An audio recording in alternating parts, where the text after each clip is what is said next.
Thank you, Brother Randy. If you have your Bible, would you please turn to the book of Matthew, Matthew chapter 5.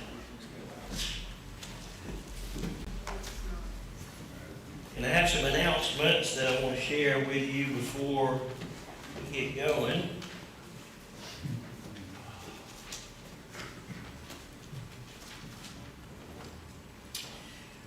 We are in our Annie Armstrong season of Easter offering. That's for our North American Mission Board.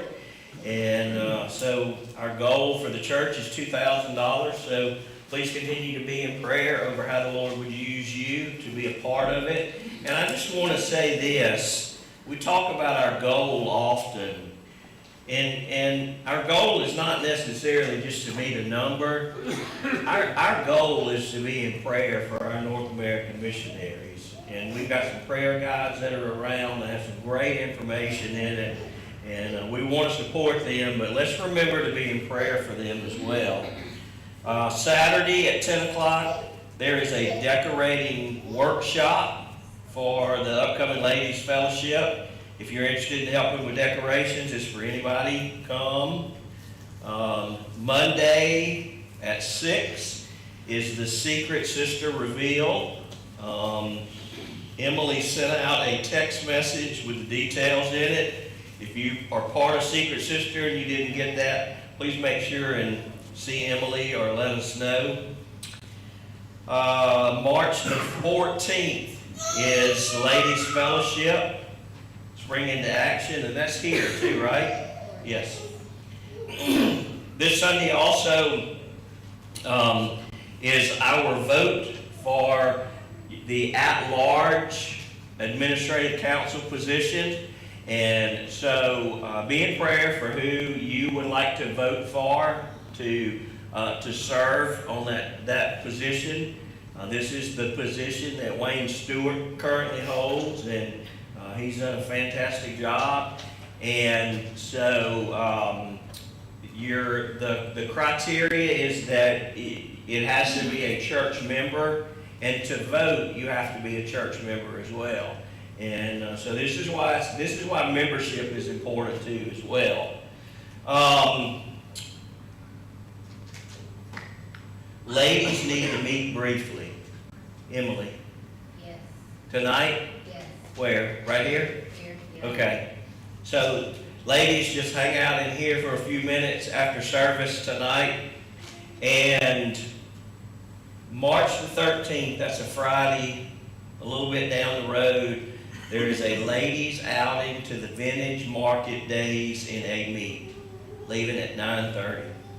And that is a really pretty cool event if you've not been to that before. So you'll see all those things in your bulletin on Sunday morning as well. Just want to continue to remind them to you.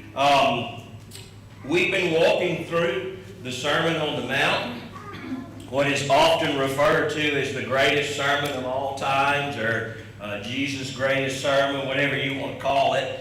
But it's, I was thinking about this today. It's 3 chapters in Matthew 5, 6, and 7.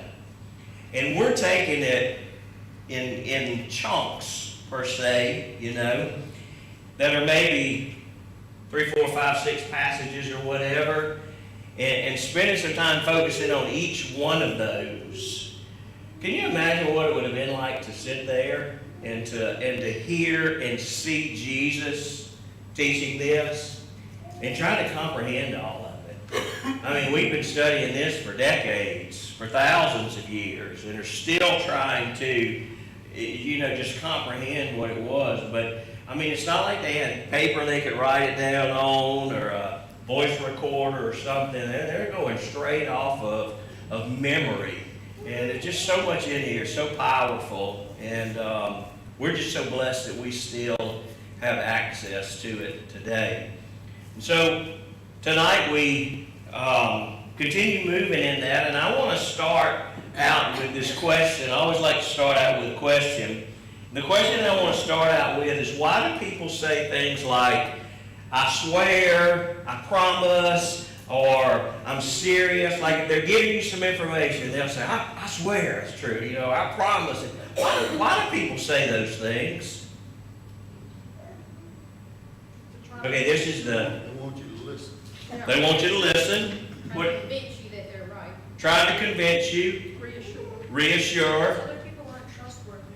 Okay, other people are not trustworthy. What else? You can cross your heart, hope you die. Cross your heart and hope to die. I ain't heard that one in a while. That's in Spring Hill. But we just have, or people by nature, just have this need, this desire to strengthen their words, to say some sort of statement, to make some kind of comment that goes right along with what all of you are saying, that just affirms what they're saying, that just tries to strengthen their words and tell people, you know, this really is true, I'm really saying this. And it's funny you bring that cross your heart, you know, Mr. Phillip. I remember growing up, you could say anything you wanted to, and if there was one, you could do one thing, and it didn't, and whatever you said didn't matter. You remember what that was? Cross your fingers. It's just amazing. I mean, you could cross your fingers, and whatever you said just didn't matter. It didn't count anymore. And you could even hide it behind your back so they couldn't see you. I mean, it's just, maybe that's what we need to tell some people they need to do today, is uncross their fingers. I know, there you go. Look with me in Matthew chapter 5, verse 33. We're going to talk about this passage tonight that my opening question was about. And let's read these few verses together. Matthew chapter 5, verse 33. Again, you have heard that it was said to our ancestors, you must not break your oath, but you must keep your oath to the Lord. But I tell you, don't take an oath at all, either by heaven, because it is God's throne, or by the earth, because it is his footstool, or by Jerusalem, because it is the city of the great king. Do not swear by your head, because you cannot make a single hair white or black. But let your yes mean yes, and your no mean no. Anything more than this is from the evil. So when we look at this, what Old Testament idea is Jesus talking about here that we still practice today? What is that? Taking a what? Taking an oath. Yeah, taking an oath. Hold your spot right there and turn with me to Leviticus chapter 19. Leviticus chapter 19. We're going to get a little background on this. Leviticus chapter 19, verse 12.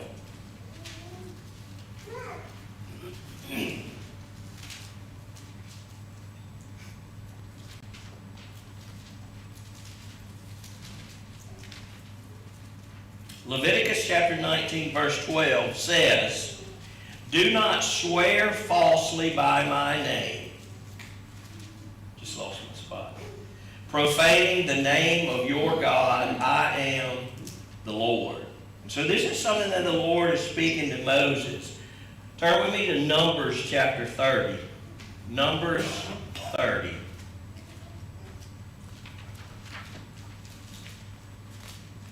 Numbers 30, verse 2. Numbers 30, verse 2. You can see in the introduction of chapter 30, Moses is telling the leaders this is what the Lord has commanded. And verse 2 says, when a man makes a vow to the Lord or swears an oath to put himself under an obligation, he must not break his word. He must do whatever he promised. And now look in Deuteronomy chapter 23. Last one of these we're going to look at. Deuteronomy 23. Deuteronomy 23.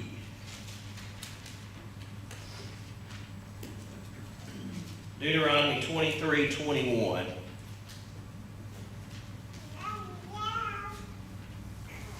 Deuteronomy 23, verse 21 says, if you make a vow to the Lord your God, do not be slow to keep it, because he will require it of you, and it will be counted against you as sin. So, does the law allow for there to be oaths? Yes.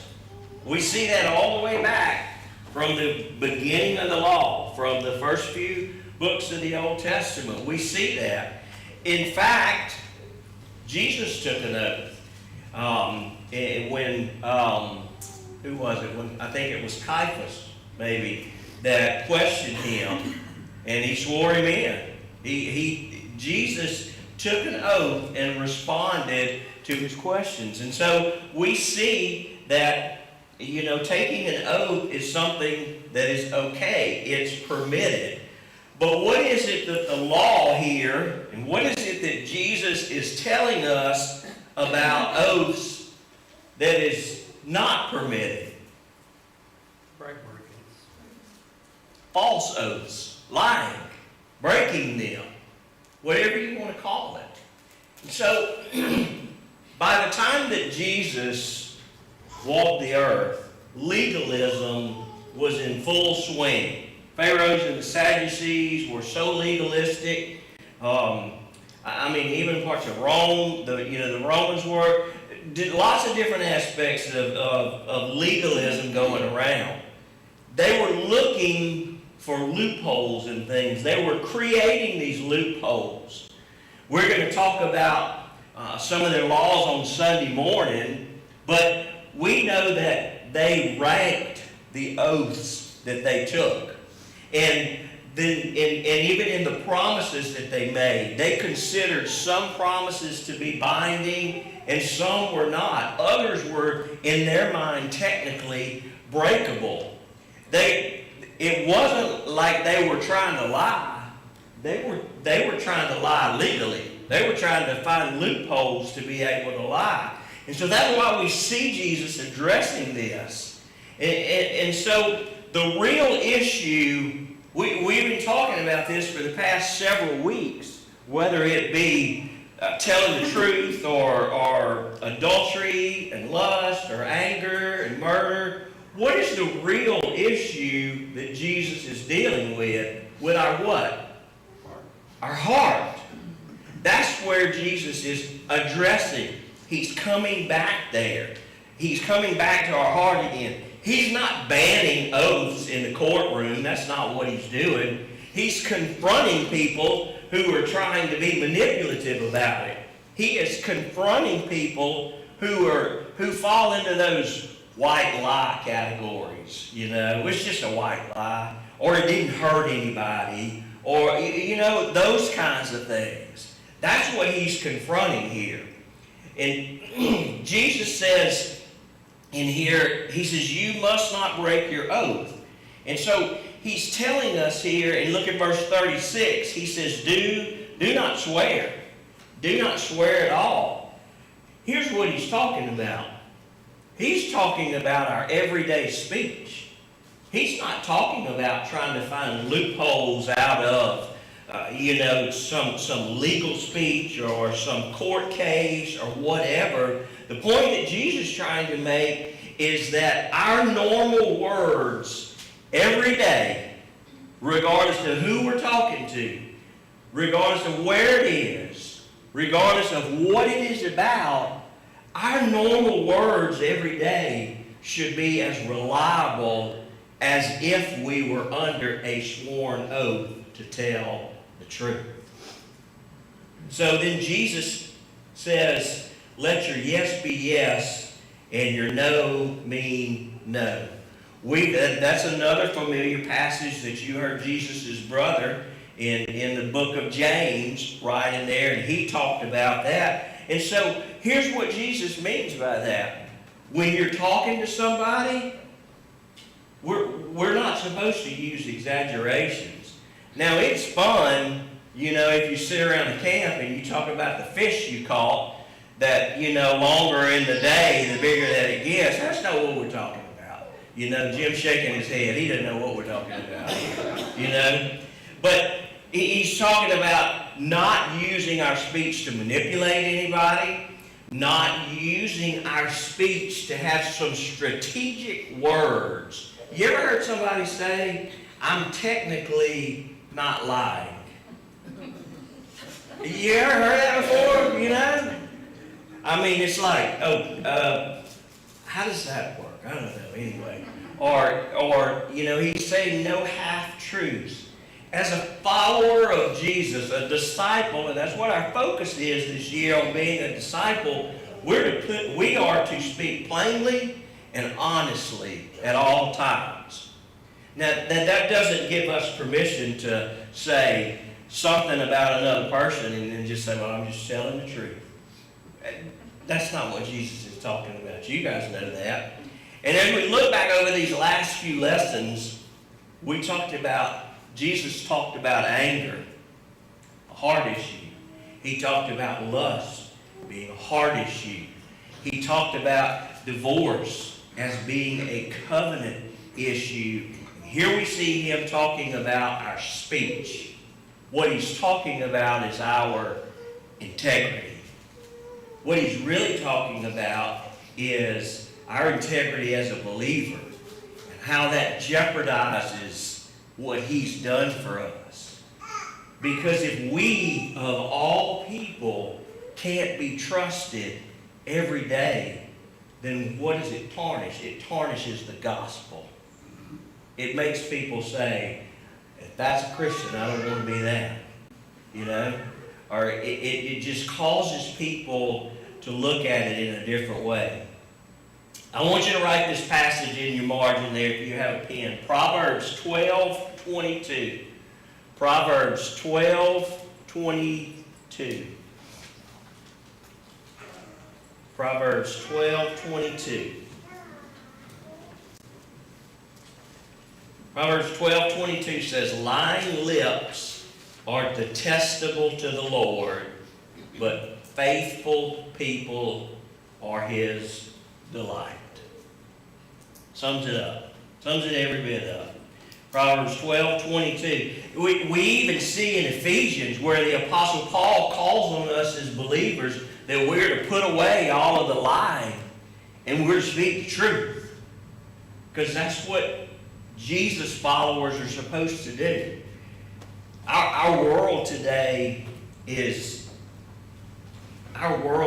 so negative. And our world negotiates what truth is. And we see it all the time. And goodness gracious, with this conflict that's in the Middle East, it depends on what channel you watch as to what information that you get. And it's like that with everything. But our world today negotiates truth by putting a spin on everything. By image management, by trying to manage their image or trying to manage somebody's image, by the exaggerations that they use on social media, by the selective truth, the partial truth, the half-truths that they tell. But here's what Jesus says, is kingdom people, that's us. Kingdom people are supposed to embody the truth. Kingdom people are supposed to be regarded as truth sayers all the time. What we're supposed to be regarded as. And so all of this that we see, and this is what struck me so much about trying to remember all of this, because for us, we've got this to look back to. None of this is optional. It's not like, okay, I'm going to do this part of the Sermon on the Mount, and I'm not that. None of this is optional. As a believer, all of this is what we are commanded to do. Now, how in the world all those people who were listening to that remembered all of that, I don't know, but Jesus is not teaching and preaching for us to pick out what works best for him. Our speech needs to be clean. It needs to be edifying, meaning it needs to be building others up. And so here again, we see Jesus addressing our speech, addressing our language from the root of the problem. And that being what's going on in our heart. And this is some of what we're going to talk about on Sunday morning as well. And And what he's trying to say is, listen, if you're a fellow believer, there's no need for oaths. There's no need for pinky promises or whatever you want to call it, because your yes should be yes every day of the week. Our no should be no every day of the week. If it comes out of our mouth, it should be considered as honoring God, and it should be considered as the truth. And so, Jesus is not trying to regulate what we say as believers. What he's trying to do is he's trying to transform our character. He's trying to transform us as his follower, as a disciple maker. And so when our heart is honest, and then we don't necessarily need words to reinforce what we're saying. You have those people in your life that you've known like for a long time, and if they tell you something, like the old folks used to say, you can take it to the bank, put it in your pipe and smoke it. If y'all are missing out if you don't go to Sunday school in Mr. Phillips' class every now and then. Now we've got other wonderful Sunday school teachers, and I'm not knocking them, but you just gotta get some Spring Hill every now and then, don't you? I'm just saying. But our words don't need reinforcing. That person doesn't have to tell you, I promise that's the truth. That person doesn't have to say, I'm serious, I swear. Because we know from the character of that person, the content of his message is true. And that's the way that we should all be. We should let our yeses be yes, because our heart belongs to him. And that's what we do as disciples. That's what we do as Jesus followers. If you're joining us online, we appreciate you being with us. We will be back on Sunday mornings at 10:30 and on Wednesday nights at 6 o'clock.